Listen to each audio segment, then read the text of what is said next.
Drama serial Chaalbaaz की शुरुआत एक खूबसूरत फैमिली से होती है।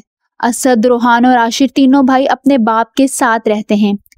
ड्रामा शादी की तैयारियों से शुरू होता है, जहां वो लोग असद यानी अपने बड़े भाई की शादी की तैयारियां कर रहे होते हैं।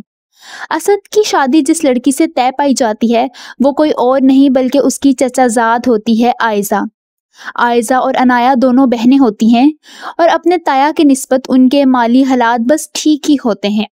आयजा असद को पसंद करती है, मगर देखने को मिलता है कि असद यूं तो आयजा से शादी कर रहा होता है, मगर वो ज्यादा एक्सप्रेसिव नहीं होता। आयजा को असद की यही बात बहुत बुरी लगती है, मगर आखिरकार दोनों की शादी का दिन आ ही जाता है। शादी वाले दिन आयजा की माँ उसे कहती है कि तुम्हारे ससुराल में कोई लड़की नहीं है, तुम बड़ी बहू हो और तुमने ही वहाँ सब कुछ कंट्रोल करना है। यहाँ हमें ये देखने को मिलता है कि आयजा की माँ उसे कंट्रोल कर रही है और वो चाहती है कि उसकी बेटी के ससुराल में सिर्फ उसी की हुकूमत हो। आयजा अपनी माँ की बात समझते हुए हाँ में सर हिला देती है, यानी अपने ससुराल जाकर आयजा की चालबाजियां शुरू होने वाली हैं।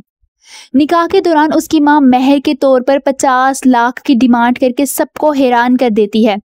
असद के बाबा यानी आयजा के ताया को इस बात पर भी कोई एतराज नहीं होता। यूं ही हमें देखने को मिलता है कि आयजा की छोटी बहन अनाया भी उससे कम नहीं होती। आशिर, जो कि असद का भाई होता है, शादी पर अपनी दोस्त को बुलाता है और ये बात आयजा, अनाया और उसकी माँ को कतई कबूल नहीं होती। वो सब कुछ कंट्रोल करना चाहती हैं। अगली किस्त में हम देखेंगे कि रुखसती के बाद जब आयजा को उसके घर ले जाया जाता है तो आयजा का देवर यानी आशिर किसी काम से बाहर गया होता है, जिस पर उसके ताया कहते हैं कि आशिर का इंतजार कर लेते हैं, फिर अंदर चलेंगे। आयजा का मुंह बन जाता है और वो ये कहते हुए मना कर देती है कि बात इंतजार की नहीं, अहमियत की है। जिस पर असद यानी उसका शौहर कहता है कि अगर बाबा इंतजार करने का कह रहे हैं तो कर लो। आयजा का मुंह बन जाता है। शादी वाली रात जब असद कमरे में आता है तो आयजा बहुत खुश हो जाती है, क्योंकि आयजा असद को पसंद करती है।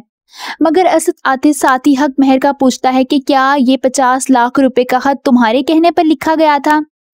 आयजा को आशिर की बात पसंद नहीं आती और वो हंगामा बना देती है, यहाँ तक कि अपनी माँ को बता देती है।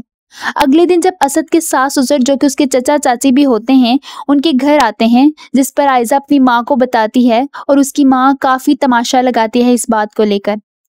जहाँ आयजा अपने नाम की एक है, वहीं अनाया उसकी छोटी बहन भी किसी से कम नहीं।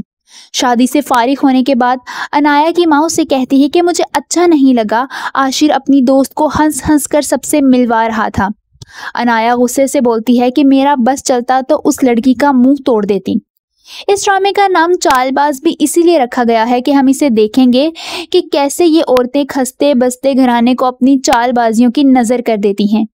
आप सबको क्या लगता है, क्या वाकई आयजा को असद से मोहब्बत है, या ये सब उसकी माँ की कोई साजिश है जो उसे कठपुतली की तरह ससुराल में चलाएगी और ये दोनों माँ बेटी मिलकर उनका जीना हराम कर देंगी।